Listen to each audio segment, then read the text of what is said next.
Se complace Jehová en los que le temen y los que esperan en su misericordia.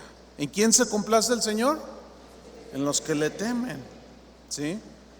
Ya vimos qué es el temor de Dios. El temor de Dios, pues, es un respeto profundo por Él, ¿sí? Es tener suprema reverencia por su santidad, por su grandeza incomparable. Vimos que el temor a Dios no es el respeto que se tiene por un personaje distinguido, o por un amigo, o por un hermano, ni siquiera por nuestros padres. Va muchísimo más allá. Y el temor a Dios está fundamentado en el conocimiento de Dios, en el conocimiento de su grandeza. Está fundamentado en que comprendamos quién es Él, porque si nosotros ignoramos la grandeza de Dios, corremos el riesgo de hacernos iguales a Él. O lo que es peor, llegar a sentirnos superiores a Él, de menospreciarlo, o lo que es todavía peor, negar su existencia. La Biblia dice que el necio dice en su corazón: no hay Dios. Sin embargo, la misma Biblia dice que Dios se complace ¿en quiénes? En los que le temen. Hay otro texto que dice: Dios se complace en los que le temen y los defiende. Vamos a poner algunas cosas en su lugar para que nosotros podamos. Son unos ejemplos se quedan cortos, la verdad, pero de alguna manera nos van a hacer entender. Al hacer esta comparación de su grandeza, nos van a hacer entender de lo pequeño que somos, para que seamos más reverentes al Señor. Amén. Y nosotros podamos exaltar su grandeza siempre. Vamos a poner todo en su lugar. Vamos al Salmo 8, versículo 3. Si me sigue ahí, Salmo 8, 3. Vamos a sintonizarnos aquí con el salmista de cómo miraba él las cosas y lo que decía. Dice así: cuando veo tus cielos, ¿han visto alguna vez los cielos, no? Dice: cuando veo tus cielos, obra de tus dedos, cuando veo la luna y las estrellas que tú formaste. En ese momento él tiene una revelación y un sentir de pequeñez ante todo eso extraordinario, porque dice en el versículo 4: digo, ¿qué es el hombre? ¿Qué somos nosotros para que tengas memoria? ¿Y el Hijo del Hombre o el ser humano para que lo visites? Aquí la clave está en la pregunta que hace el salmista: ¿qué es el hombre? ¿Qué es el hombre? Cierto predicador famoso dijo en una ocasión lo siguiente. No sé de dónde lo sacó, pero él dijo esto. Dijo que Cristo prefirió morir por nosotros que a quedarse a vivir solo en el universo. Pues suena bien bonito, ¿no? Dice, ay, tratando de decir él, eso aprecié yo en el mensaje, de que somos tan importantes para él, de que él prefirió morir por nosotros que a quedarse a vivir solo en el universo. Bueno, eso que dijo, está despojando a Dios de toda su divinidad y lo está volviendo un Dios que necesita algo, necesita a alguien. Hermanos, ¿no sería Dios? Dios no tiene necesidad de nada.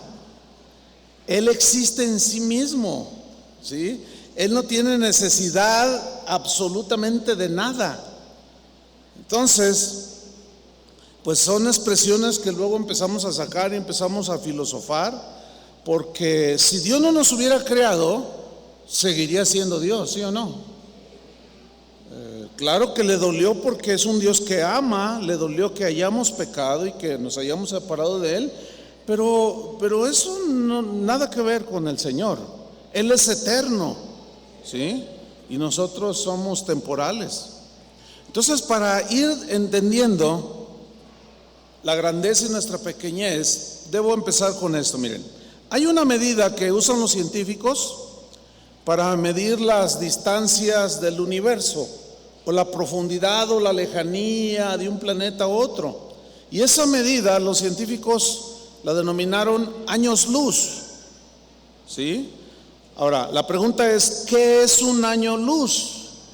Bueno, un año luz, en primer lugar, la luz viaja a una velocidad aproximadamente de casi 300,000 kilómetros por segundo. Diga uno. Ahorita la luz recorrió, en ese segundo que usted dijo uno, corrió casi 300,000 kilómetros. Esa es la velocidad de la luz, hermano. Entonces, un año luz es la distancia que recorre la luz en un año. Y equivale, a ver, saquen su calculadora, equivale a la siguiente cifra: 9,460,730,472,580.8 kilómetros. ¿Alguien le entendió? Yo no. Y para no hacerla tan difícil, los científicos dijeron, bueno, esto equivale a 9,46 por 10 a la 12ª potencia. Sigo sin agarrar la onda. Nada más, lo único que puedo entender es que la luz, en un año luz, recorre esa distancia. Ya se nos fundieron los fusibles. Ahora, esto nos habla de la profundidad del universo, o sea, de la enormidad del universo. Un año luz. Ahora bien, un avión comercial aproximadamente viaja a su velocidad máxima a los 800 kilómetros por hora, más o menos. Viajar a la luna en un avión comercial, viajando de día y de noche sin parar, nos llevaría 20 días sin parar a esa velocidad. Y la luz tarda 1.3 segundos. Uy, vaya que es veloz, ¿no? O sea, es como casi prácticamente instantánea, ¿no? ¿Se acuerdan que la Biblia dice que Dios es luz? No puedo asegurar que lo quiso decir el apóstol como diciendo, hablando de la omnipresencia de Dios, pero pues la luz es prácticamente omnipresente, ¿no? O sea, está allí. Es una cosa impresionante. Ahora bien, déjame decirle otro ejemplo. La distancia del Sol, vamos a tenerlo aquí, en relación a la Tierra, la distancia es de alrededor de 150 millones de kilómetros. Eso es mucho, ¿no?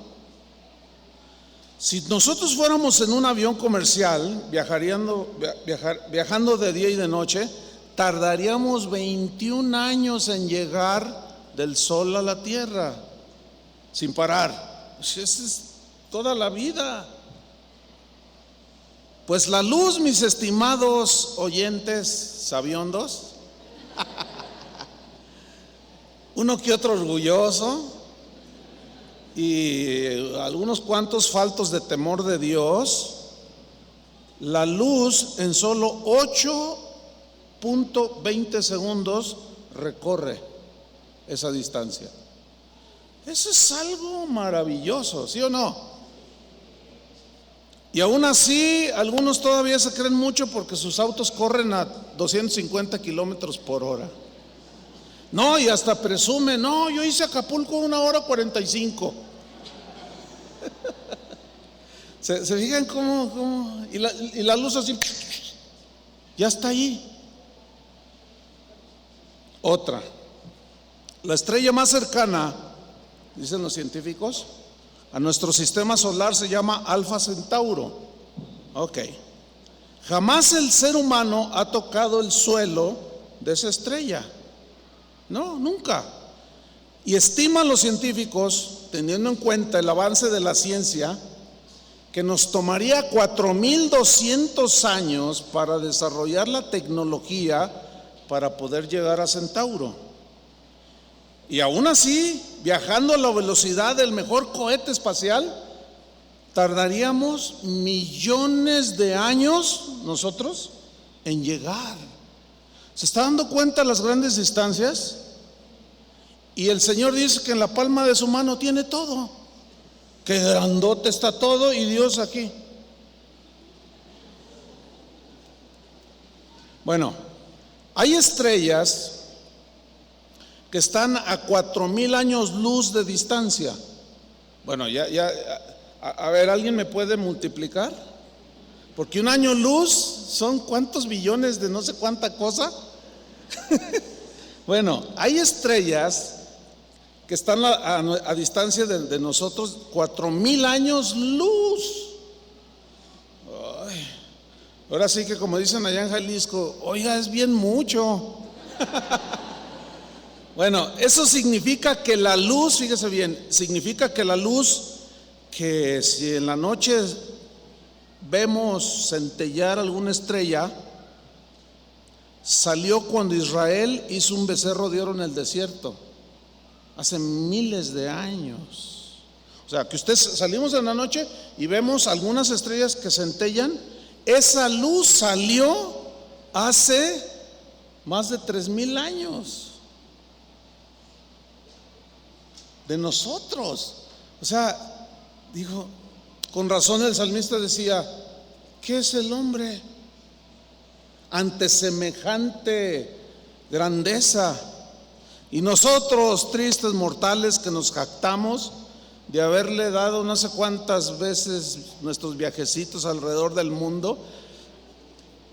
La verdad que suena tan ridículo cuando un predicador, que en lugar de predicar la palabra de Dios, se pone a hablar de sus grandes viajes alrededor del mundo, hablando de él y de sus logros. 45 minutos de la predicación, supuesta predicación. Suena tan ridículo eso, hermanos, como diciendo, yo soy grande. ¿Quién es grande, hermanos? Grande es solo Dios, ¿sí o no?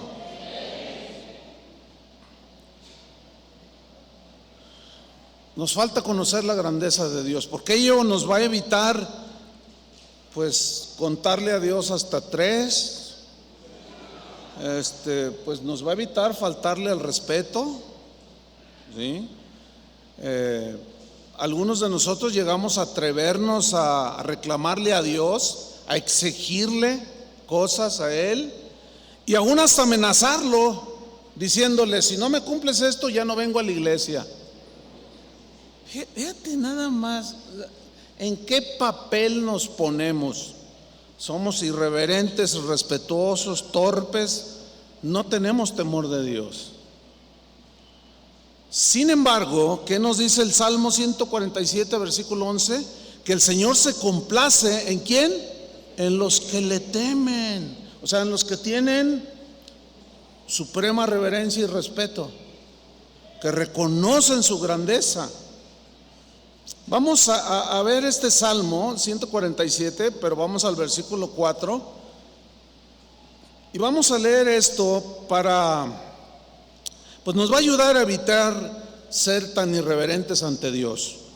Fíjate lo que dice el Salmo 147, versículo 4. El salmista está con una reflexión de cosas grandes, ¿no? Hablando de la grandeza de Dios, y dice así. Dice que Él, o sea el Señor, cuenta el número de las estrellas. Cuenta el número de las estrellas. Bueno, dicen los científicos que hay millones y millones y millones y millones de estrellas.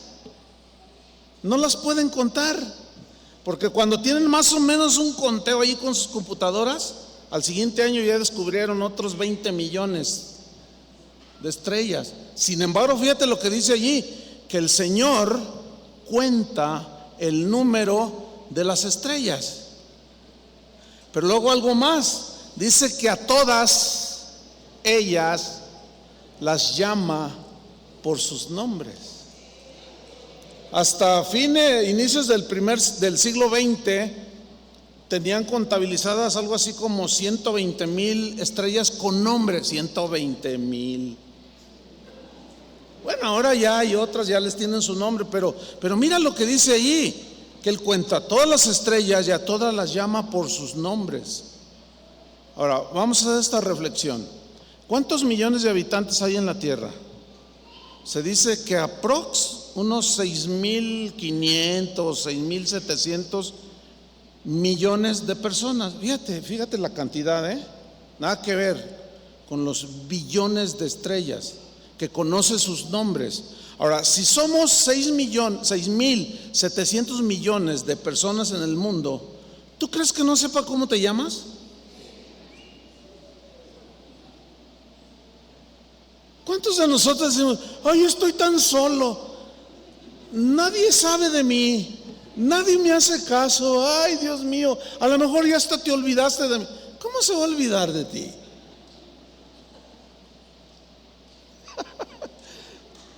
¿Se están dando cuenta de la enorme diferencia? Pero luego el Señor suele poner algo de su gracia en nosotros y Dios se manifiesta, así lo quiso Él, y te empieza a usar y andamos todos orgullosos. ¿Qué somos, hermanos? Somos nada. ¿Se acuerdan que Jesús dijo que nosotros valíamos más que los pajarillos? Y si el Señor los alimentaba, ¿cómo no iba a cuidar de nosotros? Entre la multitud, Él conoce a cada uno.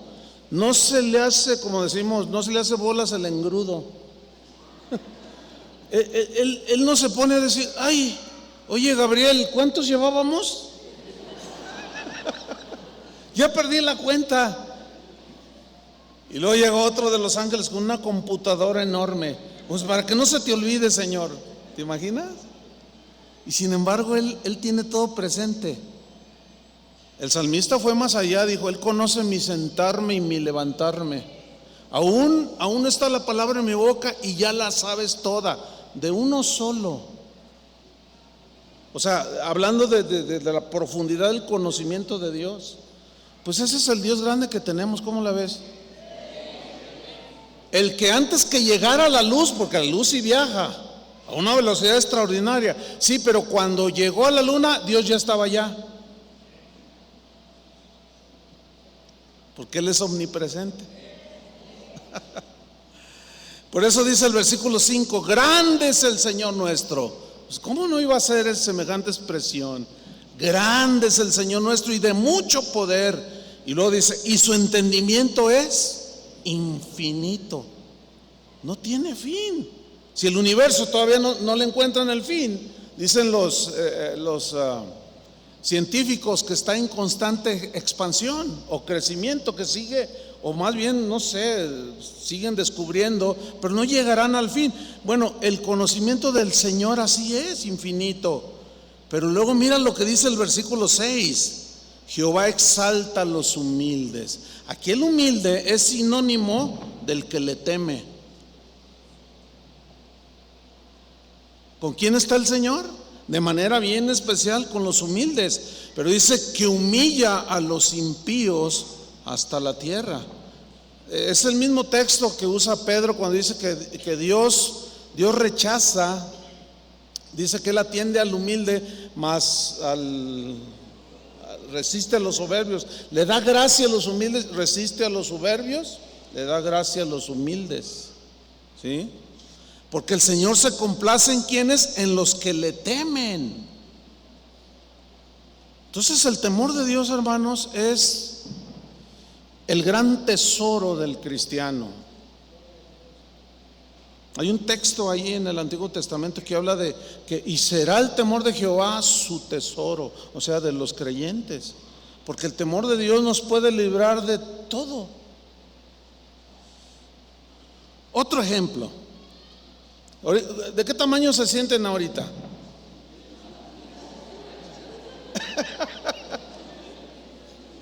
Bueno, ahí va otra comparación. Si nosotros construimos el modelo escala de la Tierra. Vamos a hacer de cuenta que esta parte aquí del salón es el espacio, el universo. Y así a escala, bueno, aquí está la Tierra, ¿no? Vamos a ponerlo así. Está el Sol, o el Sol y la Tierra aquí. Y está la estrella Centauro por allá bien lejos. Bueno, según los científicos, en proporción en el espacio, así a escala, para que más o menos se den una idea, la Tierra se vería del tamaño de un grano de maíz. Así en el universo. O sea, de un maíz pozolero, para que me entiendan, ¿sí? Bueno, el Sol se vería del tamaño de un limón, así como colgado aquí en la inmensidad del universo, ¿sí? Bueno, yo hago una pregunta. ¿Y usted, irreverente, de qué tamaño te verías? Triste grano de nada.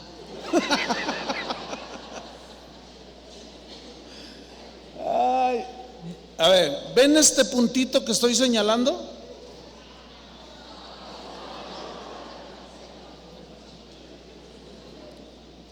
En la inmensidad del universo y de la grandeza de Dios somos muchísimo menos que ese punto que ni alcanzaste a ver.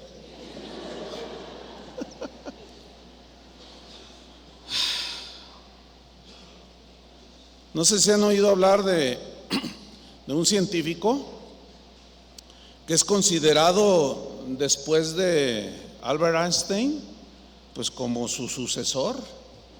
Él vive, se llama Stephen Hawking, está en una silla de ruedas. Búscanlo ahí en internet, es toda una eminencia ese hombre. Y está en una silla de ruedas. Bueno, él es físico, cosmólogo, es un científico en toda la estructura de la palabra, tiene un conocimiento impresionante, pero ni aún en su condición de discapacidad física, este científico tiene el mínimo temor de Dios. El señor Hawking se atrevió a asegurar en uno de sus últimos libros, que se llama El Magnífico Diseño, así le tituló. Él se atrevió a decir y escribió lo siguiente: Dios no es el creador del universo, dijo él, sino que la vida es la consecuencia inevitable de las leyes de la física. Así dijo.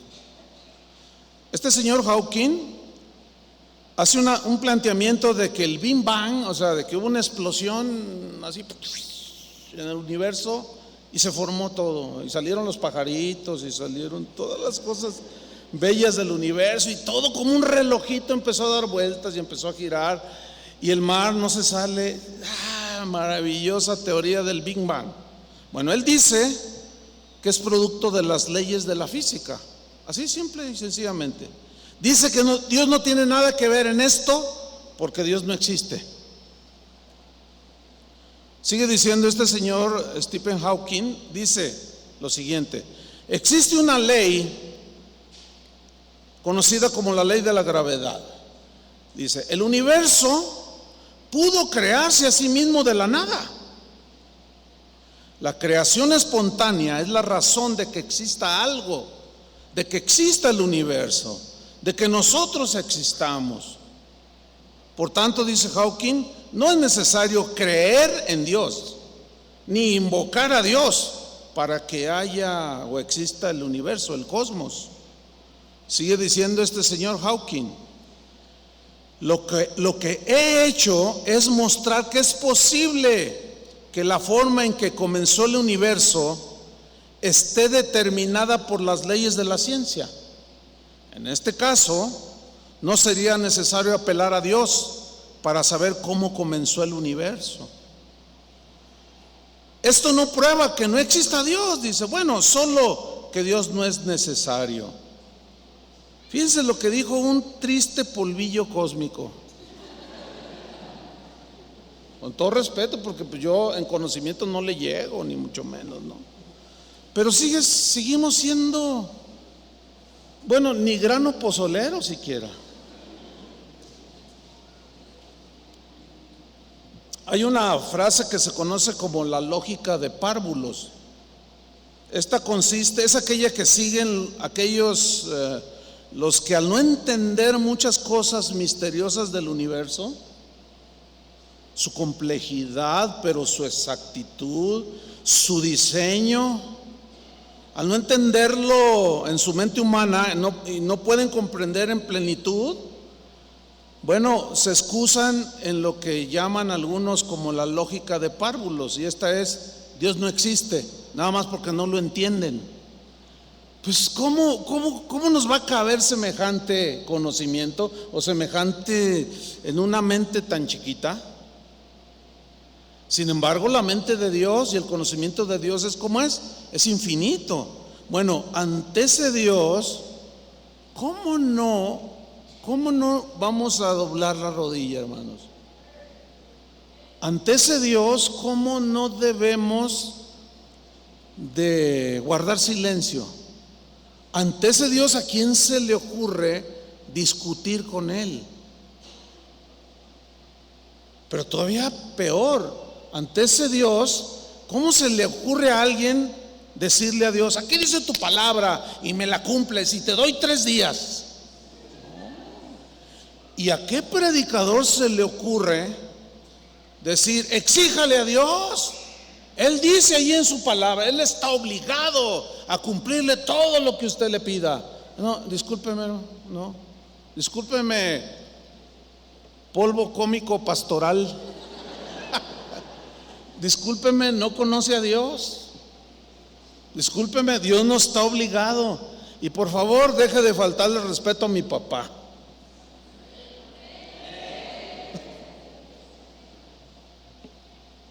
Dios no necesita que nadie lo defienda, pero nosotros sí debemos defender lo que creemos. ¿De qué tamaño es su Dios? Su defensa, nuestra defensa y nuestros argumentos tienen que ser fuertes. ¿En qué? En que si el Señor Jesús murió por nosotros en la cruz y Él tuvo a bien que por medio de la locura de la predicación, la gente, al oír y responder al mensaje de la cruz, se pudiera acercar al Padre a través de Jesús, nunca debemos de traicionar ese mensaje, porque traicionarlo, hacerlo a un lado, meter técnicas, métodos y cosas que inventamos. Imagínense el polvo diciéndole a Dios cómo deben ser las cosas. Es un atrevimiento que raya en la necedad, casi comparable, diría yo, al ateísmo, que niega que Dios existe. Yo no sé si puede existir de alguna manera el cristiano ateo, pero en el sentido de que pues yo le ordeno a Dios lo que yo quiero que Él haga, y Él no va a hacer nada si yo no le ordeno. Tú dices, fíjese cómo está todo tan tergiversado. Un cristiano muy notable de los primeros siglos decía: yo creo para entender, primero creo. Dice, no trato de entender para poder creer, sino primero creo y luego entiendo. Y dice ahí en Hebreos que por fe entendemos. Y ahí está, yo primero creo para poder entender. Y muchos le hacen al revés. Quieren entender primero para creer, pero nuestro entendimiento es muy limitado como para poder entender aún toda la mente de Dios. Es imposible. Hay una historia que se narra de un cristiano también, es el mismo que cité hace un momento, que dicen que cuando él estaba en esa búsqueda de Dios, iba caminando por la playa, este hombre, en su meditación acerca de su eternidad, de Dios, y que vio a un niño que estaba ahí en la playa cavando. Hizo un hoyito, entonces agarraba agua, venía una ola y agarraba. Y le dijo: ¿qué estás haciendo, niño? Le pregunta a este hombre que era un filósofo también: ¿qué estás haciendo, niño? Y el niño inocentemente le responde: estoy queriendo meter el mar en ese hoyo. Entonces el filósofo le respondió: ay, niño, no sabes lo que estás haciendo, es imposible. Y cuenta esta anécdota, yo no sé si sea verdad o no, pero así la cuentan y está registrada ahí en la historia, que ese niño lo miró y le dijo: ¿y cómo tú quieres entender toda la mente de Dios en ese hoyito que tienes de cerebro?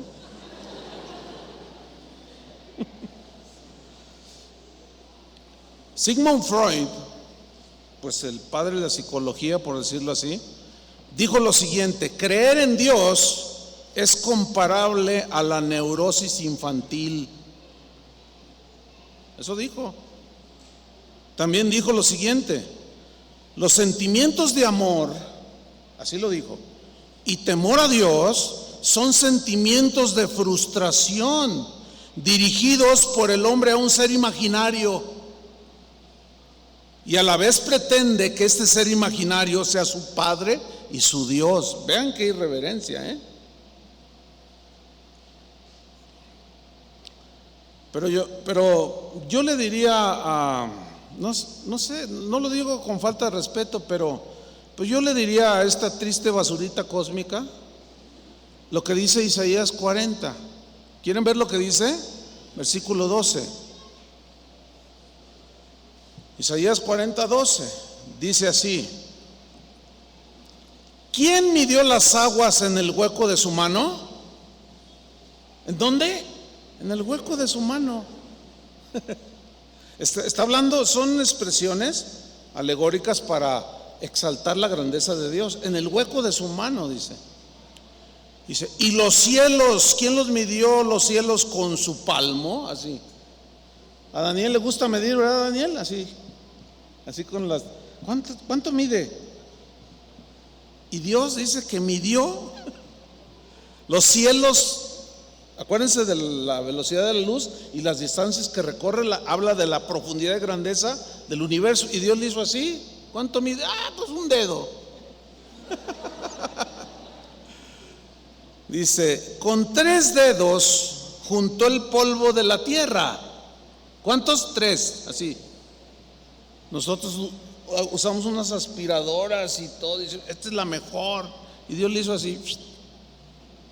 Y pesó los montes con balanza y con pesas los collados. Y luego dice el versículo 13: ¿quién enseñó al Espíritu de Jehová? ¿Quién le enseñó? ¿O le aconsejó al Señor enseñándole? ¿Quién le enseñó? No sé si ustedes han oído expresiones como estas, cuando usted le comparte a alguien alguna verdad de la Biblia y te dicen: bueno, sí, ahí dice, pero yo pienso que. ¿Tú piensas? No, hombre, no piensas. ¿Cómo nos atrevemos a contradecir lo que dice allí? ¿Te imaginas? Ahora resulta que nosotros somos lo que le decimos a Dios: siéntate allí porque yo te voy a enseñar. Te equivocaste en haber dicho esto y haberlo dicho así. Te equivocaste en haber dicho que la iglesia era la comunidad de redimidos. Te equivocaste en que por la locura de la predicación ibas a formar a tu pueblo, que es tu iglesia. Te equivocaste porque yo tengo un mejor método que el tuyo, fíjate. ¿Qué barbaridades hacemos? ¿Saben cómo se llama todo eso? Irreverencia. No hay temor de Dios. Es eso. Oiga, ¿quién le enseñó al Señor? Hay otro versículo que dice: ¿quién lo instruyó? Versículo 14: ¿a quién pidió consejo? O sea, el Señor, para ser avisado. ¿A quién le pidió consejo? El otro día estaba oyendo una predicación. Me dijeron: mira, escucha esta. Y mientras hacía unas cosas la puse. ni me fijé de qué era. Entonces, pues resulta que era allí uno diciendo que el Señor se lo había llevado al tercer cielo y luego que lo sacó de allá y que se lo llevó al infierno y puras cosas así, ¿no? Y yo dije, ahorita cambio para oír otro, porque decía cada cosa, ¿no? Pero hubo un momento en que dice este hombre que narraba su experiencia, decía que cuando estaba en el infierno, que le dijo al Señor: oye, Señor, mira, dale una oportunidad a esta señora. ¿Por qué está aquí esta señora? Dice, entonces yo le rogué de tal manera que Dios me dijo, está bien. Entonces, ¿de dónde saca? Bueno, ¿qué fumó o qué? No, lo peor es que está la gente oyendo y dicen amén. Dicen amén. ¿A quién le pidió consejo? Dice. ¿Quién le enseñó el camino del juicio? A Dios. ¿O le enseñó ciencia? Aquí ciencia es conocimiento, no es la ciencia que todos entendemos de otra manera, no. Dice, ¿o quién le mostró la senda de la prudencia? Versículo 15, he aquí que las naciones le son como la gota de agua que cae del cubo. ¿Cómo son las naciones? Una gota de agua. Y como menudo polvo, dice, en las balanzas le son estimadas las naciones. He aquí que hace desaparecer las islas como polvo. Ni el Líbano bastará para el fuego, ni todos sus animales para el sacrificio. Como nada son todas las naciones delante de él, y en su comparación serán estimadas en menos que nada, y que lo que no es. Híjole, ahora, ¿recuerdan el salmista? Cuando veo los cielos, obra de tus dedos, la tierra, el sol, la luna que tú formaste, digo, ¿qué es el hombre para que tengas memoria de él? ¿Qué somos para que él nos haya visitado? A pesar de que no somos nada, ahí es donde radica en otro sentido la grandeza de Dios. Con toda su grandeza vino y moró. ¿Dónde mora? A ver, explíqueme eso. Él dijo, vendremos y haremos morada en vosotros. ¿Te imaginas el creador del universo cómo le hace para ser un Dios tan enorme, tan grande, y decidió morar en el corazón de aquellos que con temor le obedecen? Y Dios es tan bueno y entiende. Daniel lo expresaba bien, cómo hay una justificación de que me entiende, pero como él sabe que somos débiles y que acabamos de comer, pues sí, algunos están cabeceando. Pero Dios nos sostiene. Aunque una vez estaba una señora y sí se dio un sopetón. Y no que el Señor perdió el control. No sé cuál sería el propósito de él, ¿no? Ahora fíjate, con todo esto, ¿tú crees que nosotros estamos a la deriva? ¿Tú crees que cuando tienes una situación de prueba, de persecución o de ataque o de sufrimiento, ¿tú crees que Él, teniendo todo el control del universo, tú crees que no está ahí al tanto? Lo que pasa es que no logramos entenderlo porque quizás nos falta conocer por lo menos Romanos 8:28, que dice que a los que aman a Dios, ¿cuántos aman a Dios? Dice que todas las cosas, incluyen cosas buenas y cosas que a nuestra perspectiva no son buenas. Todas las cosas nos ayudan para bien. Claro, yo si tengo mi auto allá afuera y salgo y de pronto ya no está, pues para mí es malo, ¿no? Porque yo la veo desde una perspectiva humana. Pero como Dios está más interesado en tu bienestar eterno que en tu bienestar terrenal, ¿oyeron eso? Él para esas cosas que, ay, me robaron nosotros nos desesperamos. Y ahora, ay, Dios mío, se me perdió el sobre de la quincena. ¿Y ahora qué voy a hacer? Ay, pobrecito hermano, ya estás en la orfandad, fíjate nomás. Bueno, yo no sé ustedes, pero nada más esa brevísima, pero no, ese grano de polvito de explicación sobre la grandeza de Dios, nada más eso, creo que nos debería de infundir fe en ese Dios tan grande, que su obra maestra en su grandeza fue que de tal manera amó Dios al mundo que envió a su Hijo, a su único, para que todo aquel que en Él cree no se pierda. Fíjate eso, no se pierda, está hablando de la eternidad. Entonces la necesidad fundamental del ser humano no es una mejor casa, no es un mejor empleo, es tu salvación. Y la única manera de obtener la salvación es por medio de la predicación del Evangelio.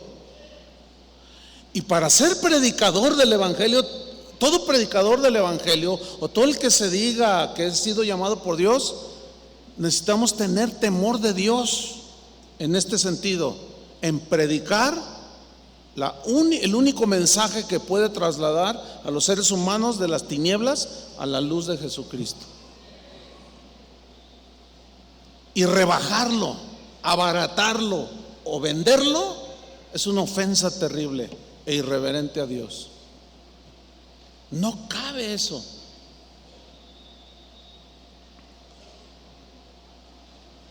Un hombre del siglo pasado, de nombre Morris Schwartz, escuchen esto, él era un agnóstico, o sea, uno que puro conocimiento, los que creen que por el puro conocimiento pudieran llegar a Dios, pero aparte fue un educador, fue un sociólogo. Fíjense, este hombre de apellido Schwartz era un judío, ya cerca de la muerte, estaba muy enfermo.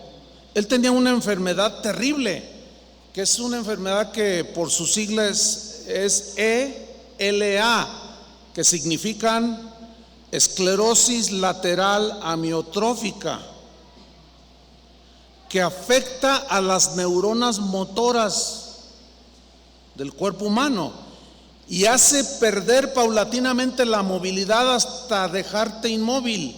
Pero tiene una característica, que la mente queda lúcida, totalmente lúcida, pero puedes estar así. Escuchen, esa es la misma enfermedad que tiene Stephen Hawking. Es la misma. Pero a diferencia de Hawking, este señor Schwartz, que aunque era un agnóstico, fíjense lo que dijo al final de sus días. Lo dejó escrito, dictado, dicen unos, un escrito. Dijo él: vivimos en un universo demasiado armonioso, magnífico y abrumador para pensar que solo es obra de la casualidad. ¿Te fijas la diferencia? La diferencia en la grandeza intelectual de un hombre con el otro, pero uno siendo un poco más sensato y diciendo, bueno, es que es imposible que esto se haya formado de la nada y con una explosión. Dígame, ¿qué pintor agarra un montón de un balde y luego le pone de todos los colores, luego lo avienta así y sale una obra maestra? Pues hasta se ríe uno, ¿no? Pues eso es lo que dicen ellos, que así se hizo el universo. ¿A cuántos se les ha caído una taza de café o qué es, un refresco y se rompe? O a mí una vez un mesero me tiró la charola con todo el buffet que llevaba allí. Llevaba huevos revueltos, huevos fritos, jugos, leche, y se tropezó y me cayó encima. Bueno, hermano, mi traje se arruinó, no salió un Hugo Boss. Y todo lleno de huevo y de chicharrón y de chilaquil.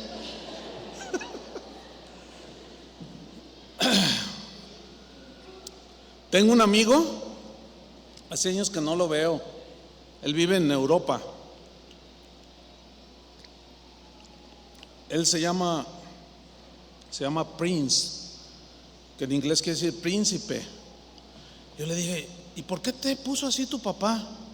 Dice, bueno, mira, dice, es una historia, la verdad yo no la cuento, dice, pero te la voy a contar, tú eres mi amigo. Entonces, como ustedes son mis amigos, yo se las voy a contar.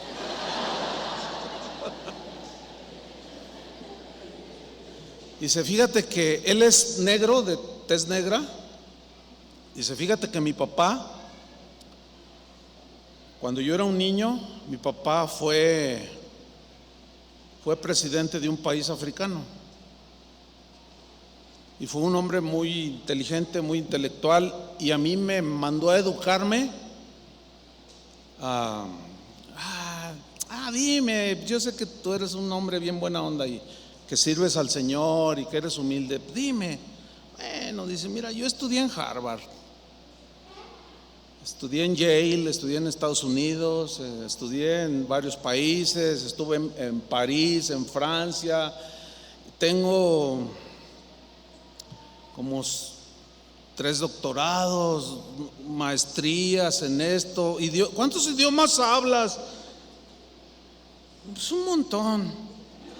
Ay, híjole. Le digo, oye, pues mira, y te ves tan tranquilito.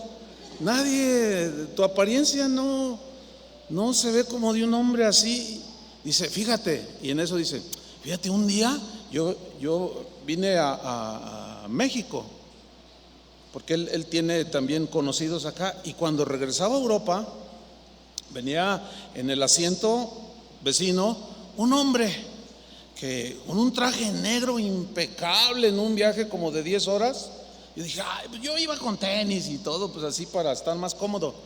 Entonces, pues ya íbamos viajando, ¿no? Y luego ya nos dieron de cenar y empezamos a charlar. Y muy ameno el hombre, se veía un hombre muy educado. Y entonces dice, yo le pregunto, oiga, ¿y a usted a qué se dedica? Él era francés. Dice, bueno, mira, la verdad, te voy a decir, mira, yo tengo tantas maestrías, yo soy esto, yo soy lo otro, he trabajado para el gobierno de Francia, sí, he sido esto, no, me resultó una eminencia el hombre. ¿Y tú qué le dijiste? No, pues nada.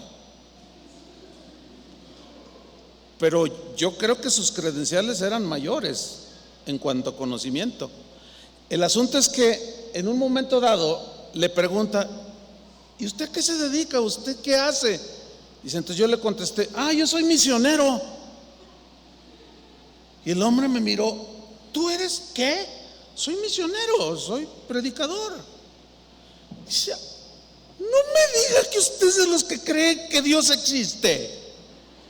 Le digo, pues sí, yo creo. Él ignoraba que era una eminencia también.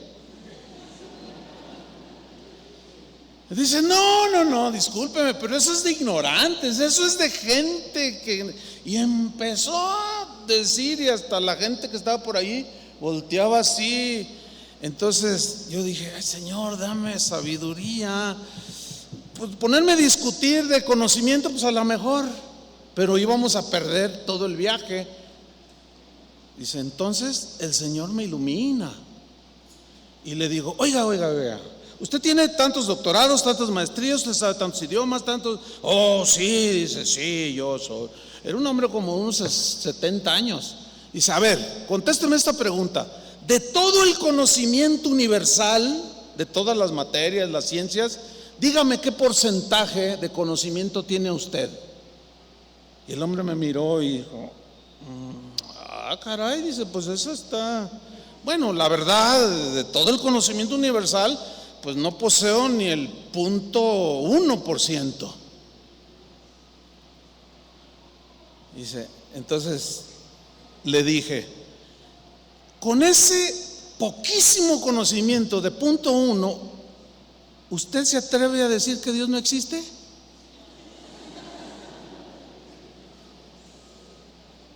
Y el hombre se quedó, dice, mira, abrió los ojos, Chuy, así.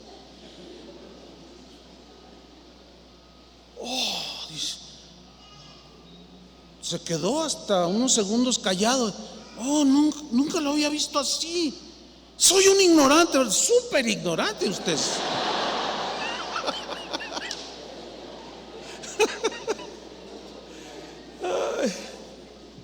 ¿Se acuerda del salmista? Cuando veo tus cielos, obra de tus dedos, la luna y las estrellas que tú formaste, que digo, ¿qué es el hombre para que tengas de él memoria, el hijo del hombre para que lo visites? ¿Qué somos, hermanos?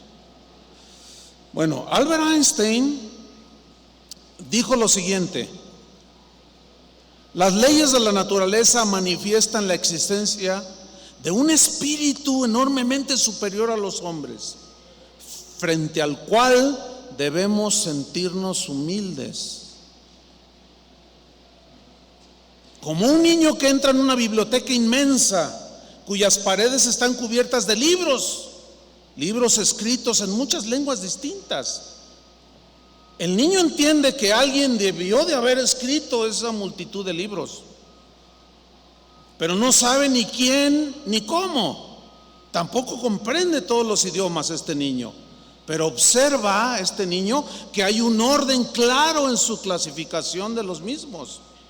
Hay un plan misterioso que se le escapa, pero vagamente lo entiende el niño. Eso es, en mi opinión, dijo Einstein, la actitud que debe tener la mente humana frente a Dios, incluso la mente de las personas más inteligentes. Eso no lo dijo cualquier tipo, lo dijo una de las mentes más brillantes de la historia. Por lo tanto, resulta en una insensatez mayúscula contender con el Todopoderoso. Job, que aunque era un hombre temeroso de Dios, tuvo un momento de debilidad en Job capítulo 40. Y miren lo que dice Job 40 versículo 1. Estaba él en un diálogo, en una lucha allí. Dice: además respondió Jehová a Job y dijo, versículo 2, le dijo así: ¿es sabiduría contender con el omnipotente? ¿Alguna vez usted ha contendido o se ha peleado con Dios? Bueno, en algunos momentos de mi vida, de hace años,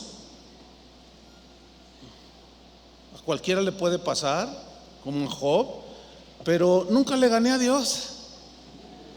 ¿Alguno de ustedes le ha ganado a Dios? En argumentación, en sabiduría. ¿Una vez le han ganado a Dios? ¿No? Bueno, sigamos adelante. Dice: ¿es sabiduría contender con el omnipotente? El que disputa con Dios, responda esto. Entonces respondió Job a Jehová y dijo: he aquí que yo soy vil. ¿Qué te responderé? Mi mano pongo sobre mi boca. Una vez hablé, mas no responderé. Aún 2 veces, mas no volveré a hablar. O sea, no volveré a contender con el omnipotente. ¿Por qué? Porque no es sabio, hermanos. Y mucho menos reclamarle a él: ¿por qué a mí? No es sabio, hermanos. Es mejor quedar callado.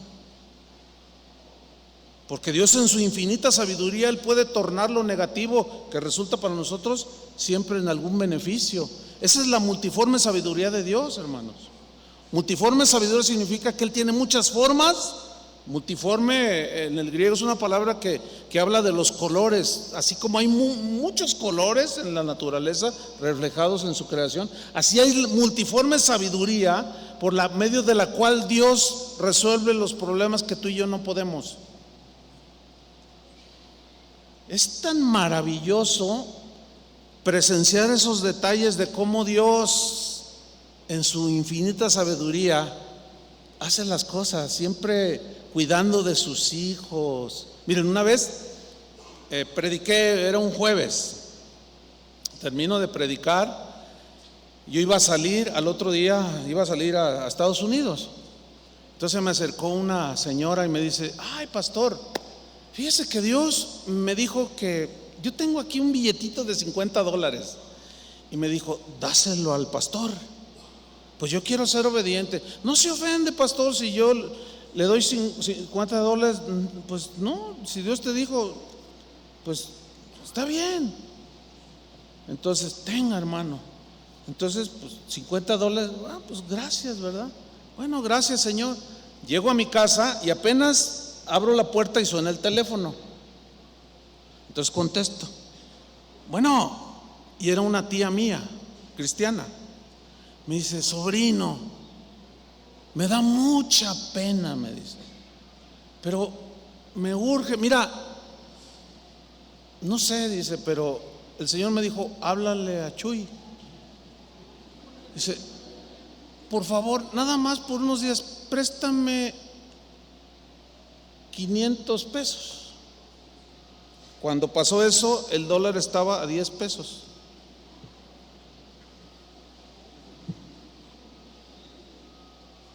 Entonces, mi reacción fue: no te. Y el Señor me dijo: los $50 que traes en la bolsa. Y luego me dice: ¿a poco creías que eran para ti? No, eran para tu tía. Tú nada más fuiste el mensajero.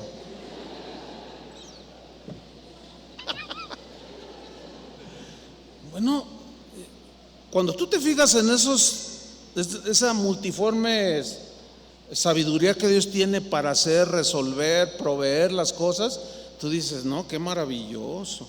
Entonces, cada vez que tú te encuentres en una situación, o sea, en lugar de dudar, cree y ten una expectativa de cómo le va a hacer el Señor. Y ahora, ¿cómo le va a hacer? ¿Cómo me va a sacar de esta? ¿Cómo me va a tender la mano? Y Él sabrá cómo. Amén. Hace rato estábamos escuchando, mientras comíamos, estábamos escuchando una música allí de los años 80 de Maranata. Bueno, los que son de ese tiempo, es música muy bonita de adoración, que actualmente es la que yo escucho cuando estoy preparando y adorando al Señor, y ya tiene sus añitos, ¿no?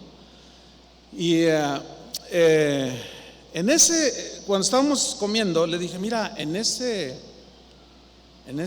grabaciones canta un amigo mío, se llama Jorge Lozano, no sé si algunos lo conozcan. Y hasta la fecha somos amigos de toda la vida, 40 años de cristianos, y nos conocimos de recién y seguimos con la amistad. Una vez me llama por teléfono y me dice: Chuy, ayúdame a orar, dice, porque mi bolchito, tenía un bolchito, él vivía aquí en el DF, pero se fue a vivir a Baja California. Dice: mi bolchito ya me lo acabé en las misiones, dice, ya me deja tirado en todos lados, y ya ayúdame a orar para que Dios me supla algo mejorcito. Sí, cómo no, le dije. Entonces pues oraba. Pasaron como 2 meses y bueno, pues él andaba ya con su bolchito, ¿no? Entonces un día me llama por teléfono, me dice: Chuy, ¿qué pasó? ¿Qué pasó? Pues me asustó. ¿Qué? Es que no. Y yo: ¿qué? A ver, tranquilo. ¿Qué pasó? Dice: no me lo vas a creer. Le digo: ¿qué? Dice: mira, venía de ahí de Los Cabos a Ciudad Constitución en la carretera, y hay una parte donde está así. Entonces yo iba a la mitad, iba por mi carril, pero no se ve lo que viene allá. Dice: y yo voy bien contento, y de pronto veo un morojón, un camión de esos que traen los gringos, que son casas rodantes, y venía bien despistado, como casi no hay autos por allá, en las carreteras se ven muy solas. Dice: iba a la mitad de la carretera, iba, y no pude evitarlo y chocamos. Dios, me destrozó el bolchito, me dice. Y yo: ¿y tú estás bien? Dice: mira, tengo nada más un rasguñito en el codo, es todo lo que tengo. Dice: ¿pero qué crees? Dice: no me lo vas a creer. Pues dime pues, rápido, pues ya me tienes ahí. Dice: mira, el gringo se baja. Dice: y en el español, él habla bien inglés, pero él no sabía que yo hablaba inglés. Entonces se baja: perdón, y estaba ahí, no sabía qué decir, y yo me dolía del brazo, pues era el rayoncito allí y entonces le dice: no preocupar, yo no querer problemas con autoridades mexicanas. Pues nadie, ¿verdad? No, yo no querer. Y como está todo solo, dice: dejar eso, súbete eso. Y se me jaló, me subió a su camión, pues no le pasó nada. Y ahí vamos, dice, y me llevó directito a una agencia de Volkswagen y me dijo, escoger el que tú querés. No. Dice, Chuy, estoy montado en un Atlantic. ¿Se acuerdan los Atlantic? Porque esto ya hace años. Amarillo, mi color favorito del año. Dice, bueno, el Señor fue un poco brusco, pero me suplió.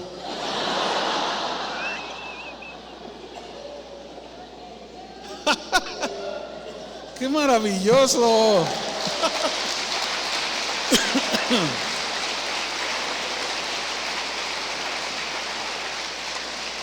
Fíjate, cuando nosotros reaccionamos al contrario, mira Job 42, búscalo y vamos sobre el final.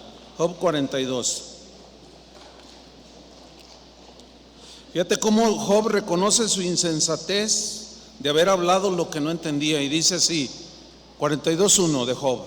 Respondió Job a Jehová y dijo, yo conozco que todo lo puedes. Antes como que no, ¿verdad? Y que no hay pensamiento que se esconda de ti. ¿Quién es el que oscurece el consejo sin entendimiento? Por tanto, yo hablaba lo que no entendía, cosas demasiado maravillosas para mí que yo no comprendía. Oye, te ruego y hablaré, te preguntaré y tú me enseñarás. De oídas te había oído, mas ahora mis ojos te ven. Por tanto me aborrezco, dice, y me arrepiento en polvo y en ceniza. ¿Por qué se arrepintió? Porque empezó a cuestionar a Dios. Y era un hombre temeroso. Dios se sentía muy contento con él cuando le dijo a Satanás, ¿no has considerado a mi siervo Job, varón temeroso de Dios, apartado del mal, un hombre íntegro?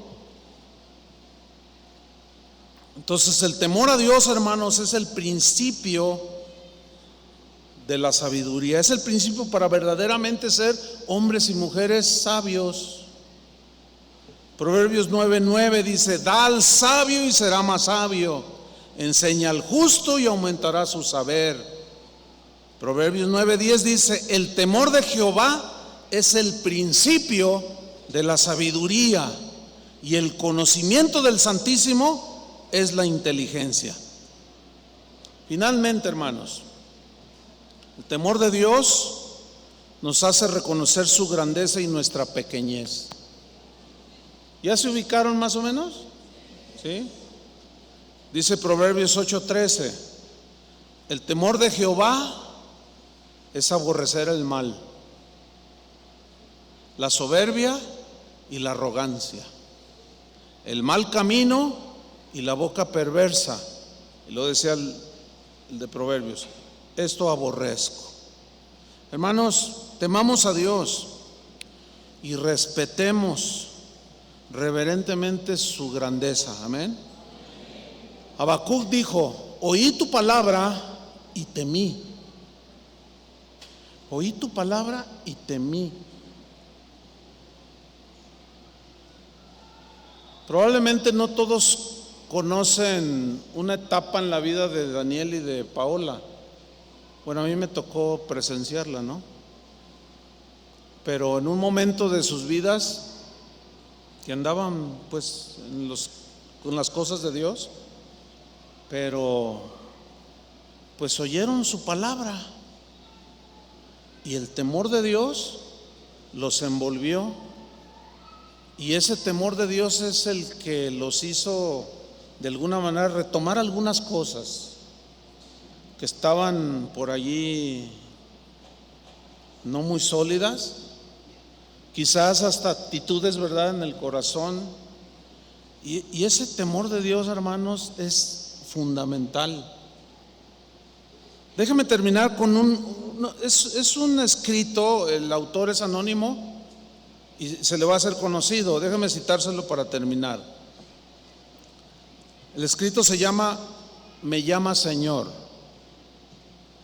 y dice más o menos así: Me llamas Señor y no me obedeces. ¿Se acuerdan? Me llamas luz y no me ves. Me llamas camino y no me sigues. Me llamas vida y no me deseas. Me llamas amigo y no confías en mí. Me llamas rey y no me sirves. Me llamas maestro y nunca me preguntas. Me llamas la verdad y no me crees. Me llamas amor y no te dejas amar. Me llamas puerta y te quedas afuera. Me llamas el todo y no tienes espacio para mí. Me llamas buen pastor y huyes de mí. Me llamas el único y vives como si yo no existiera. Me llamas Dios y no me temes. Y si te condenas, no me culpes. Oremos. Señor, te damos muchas gracias. Nos has bendecido este día, Señor, a través de tu palabra. Gracias, Señor, porque tu buen espíritu que has hecho morar en nuestros corazones ha dirigido en todo este día, nos ha llevado por los caminos de tu palabra. Agradecemos, Señor, la gracia que has depositado en mi esposa, en Daniel y en mí, para tratar de explicar un poquito, Señor. Gracias porque nos ayudaste. Gracias porque sin duda que mis hermanos aquí presentes se quedan con un sabor deleitoso, Señor, en tu palabra. Gracias porque sin duda que nos has ubicado y queremos ocupar el espacio que tenemos nada más, Señor, porque a fin de cuentas, ¿qué somos? Aún en aquella controversia que tuvo Pablo con los corintios, los cuales tenían sus favoritos, unos decían yo soy de Pablo, yo de Apolos, yo de Cefas, y el apóstol Pablo dijo: ¿quién es Pablo? ¿Quién es Cefas? Solamente somos mensajeros. Yo sembré, Apolo regó, pero el crecimiento lo da el Señor, de manera que el que siembra y el que recoge son una sola cosa. Pero tú eres el que da el crecimiento, tú eres el que da la bendición. Cada uno en el lugar que tú lo has plantado, Señor, allí florece nuestras vidas, Señor. Y que nunca nos olvidemos el Dios grande al que servimos, que es un Dios que mereces suprema alabanza, toda la honra, toda la gloria, todo el respeto. Pon sobre nuestro corazón tu temor, Señor, porque tu temor nos alejará de la maldad, del pecado, de la soberbia, de la arrogancia, de la irreverencia. Danos esa gracia, Señor, por los méritos de Jesús, porque ahora, al saber que Él nos abrió la puerta para entrar al lugar santísimo, a tu misma presencia, a través de su sacrificio, podemos pedir, Señor, confiar, tener certeza de que tú estás allí, Señor, siempre obrando a nuestro favor, porque tú que empezaste la buena obra en nosotros, la perfeccionarás hasta el día en que envíes por segunda vez a tu Hijo por su pueblo. Póngase de pie, hermano, levante sus manos al Señor y adorémosle en la hermosura de la santidad y de la gratitud. Dale gracias a Dios. Dile: Señor, perdóname, también agradeciéndote, pero pidiéndote perdón, Señor, porque a veces he sido muy soberbio, He sido impaciente, he dudado, a veces te he reclamado. Señor, ayúdame. Tu gracia es suficiente para todos. Tu amor, tu palabra misma dice que de tal manera, y esta frase tal manera es una expresión que fue usada porque no había medida para medir el amor de Dios. Por eso Juan dijo, de tal manera amó Dios. Y es una medida que usaban los científicos de aquellos años para hablar de lo que para ellos les alcanzaba a entender del universo. Es de tal manera profundo el universo, decían, que es inmedible. El amor de Dios nos alcanza a todos, hermano. Es más grande que el universo mismo. No estás fuera de ese amor. Pero el amor de Dios ciertamente nos abraza, por amor nos perdonó. Pero también dice la Biblia que al que Dios ama, Dios ¿qué? Lo disciplina. Dios al que ama, disciplina. Probablemente estés pasando una situación de trato de Dios, pero mira, cierra la boca y dile: Señor, yo sé que tú estás haciendo algo bueno para mí. Tu multiforme sabiduría de tu grandeza, que excede a todo conocimiento, trabajará para mi bien. Agradécele. ¿Te puedes atrever a ya no quejarte y a darle gracias? Dile: Señor, gracias por lo que estoy pasando. Yo sé que nada escapa. Tú tienes un propósito para mi vida y yo confío en que al final todo obrará para bien. En el nombre de Jesús. Gracias, Señor.